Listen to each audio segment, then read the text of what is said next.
ABN Andhra Jyothi Radhakrishna ఇటీవల కొత్త పలుకులో ఆంధ్రప్రదేశ్ ముఖ్యమంత్రి చంద్రబాబు నాయుడికి సంబంధించి కొన్ని విషయాల్లో కొండ బద్దలు కొట్టినట్టుగా నిజాలను చెప్పాడు. అసలు చంద్రబాబు నాయుడు ఇంత సుదీర్ఘకాలం రాజకీయ జీవితంలో 47 ఏళ్ల పాటు 47 ఏళ్ల నుంచి ఆయన 47 ఏళ్ల క్రితమే ఎమ్మెల్యేగా కావడం కానీ, 15 ఏళ్ళు ముఖ్యమంత్రిగా ఉండడం కానీ, 15 ఏళ్ళు ప్రతిపక్ష నాయకుడిగా ఉండడం కానీ, తర్వాత ఈయన మీద వచ్చినటువంటి విమర్శలు, వీటి మీద ఈ 75 ఏళ్ల సందర్భంగా కూడా నిర్మమాటంగా బయటపడడం అనేది తెలుగుదేశం వర్గాల్లో కొంత ప్రశంసనీయాలు పొందుతుంది. ముఖ్యంగా చంద్రబాబు నాయుడికి అసలు ఆయన రాజకీయ అవకాశవాదిగా, ఎందుకంటే ఆయన కమ్యూనిస్టులతో పనిచేశాడు, కాంగ్రెస్ పార్టీతో పనిచేశాడు, బీజేపీతో పనిచేశాడు, బీఆర్ఎస్తో పనిచేశాడు. ఆయా సందర్భాల్లో అసలు చంద్రబాబు నాయుడు ఎంచుకున్నటువంటి పద్ధతి పంత ఎందుకు అసలు ఆయన విమర్శలకు పాలయ్యాడు?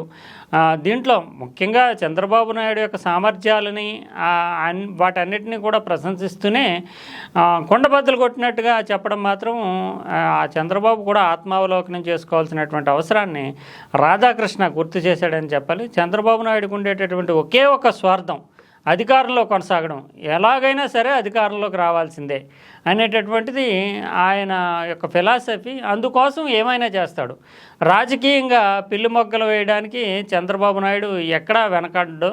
అధికారంలో ఉండడం కోసం ఏదైనా చేస్తాడు చంద్రబాబు నాయుడు అనేటటువంటి దానికి రాధాకృష్ణ, నిజానికి రాధాకృష్ణ ఎంత సమగ్రంగా సాధికారికంగా ఎందుకు చెప్పగలిగాడంటే, ఇంచుమించు 1984 నుంచి, అంటే 84లోనే చంద్రబాబు నాయుడు, 83 లాస్ట్ నుంచి 84లోనే చంద్రబాబు నాయుడు అంతకుముందు కాంగ్రెస్లో ఉన్న వ్యక్తి తెలుగుదేశంలోకి వచ్చాడు.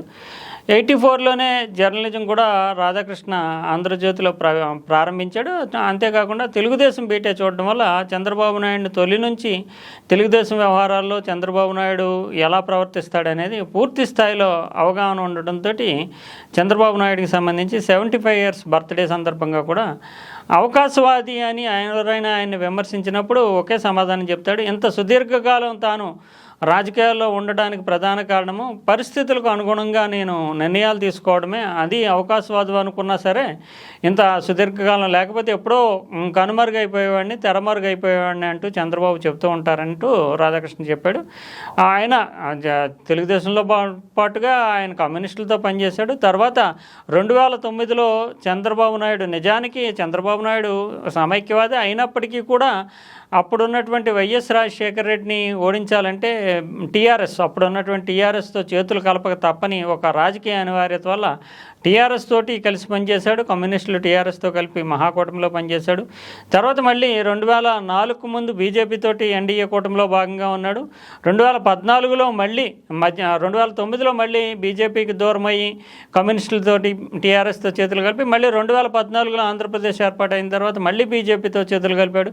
తర్వాత 2018లో మళ్ళీ బీజేపీకి దూరమయ్యి తెలంగాణలో మళ్ళీ కాంగ్రెస్తో చేతులు కలిపి టీఆర్ఎస్కు వ్యతిరేకంగా పోరాటం చేశాడు. ఇలా అన్ని పక్షాలతోటి కలపడంలో వ్యూహాత్మకం అని చెప్తూ ఉంటాడు. ఇది ఆయన రాజకీయంలో కొనసాగడానికి అనుసరించేటటువంటి స్వార్థం. దీనివల్లనే పిల్లిమొక్కలు వేయడానికి కూడా వెనుకాడని చెప్పడం, తర్వాత ఆయన మెకానికల్గా వ్యవహరిస్తాడు అనేటటువంటి దానికి కూడా ఈయన ఎవరిని విశ్వసించడు. ఎందుకంటే ఆయన ఎదుర్కొన్నటువంటి సంక్షోభాలు కానీ ఇతరత్ర అనేక సందర్భాల్లో ఆయనకు ఉండేటటువంటి ఒక అభద్రతాభావం వల్ల ఎవరిని విశ్వసించడు.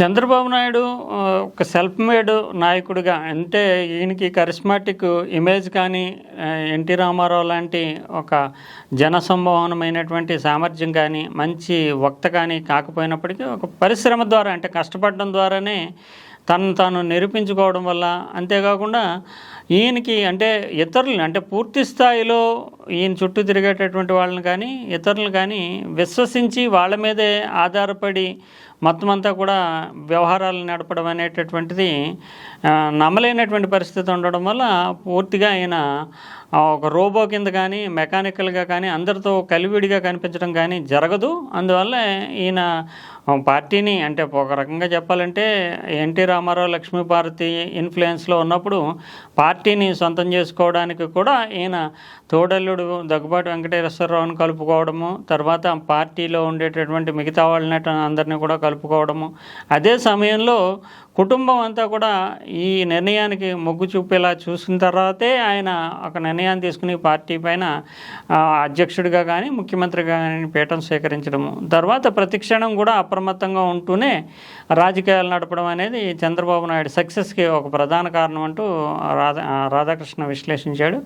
ఖచ్చితంగా అయితే చంద్రబాబు నాయుడులో ఉండేటటువంటి లోపాలను, అదే సమయంలో ఆయనకు ఒక హ్యుమానిటేరియన్ గ్రౌండ్స్లో ఆయనకి కొన్ని నిర్ణయాలు తీసుకున్నప్పటికీ వాటిని బహిరంగంగా వ్యక్తపరచకుండా ఉండడము, తర్వాత కీర్తికాంక్ష ఉండడము, కీర్తికాంక్ష వల్లే ఆయన పదవిని కోరుకుంటూ ఉంటాడు. ఆ పదవి కోసమే ఆయన రాజకీయంగా పెళ్లిమగ్గలు వేస్తూ ఉంటాడు. అందువలన అన్ని పార్టీలతోటి పనిచేయాల్సినటువంటి ఒక పరిస్థితిని తను తెచ్చుకున్నాడు అనేటటువంటిది ఈయన రాధాకృష్ణ చేసినటువంటి విశ్లేషణ.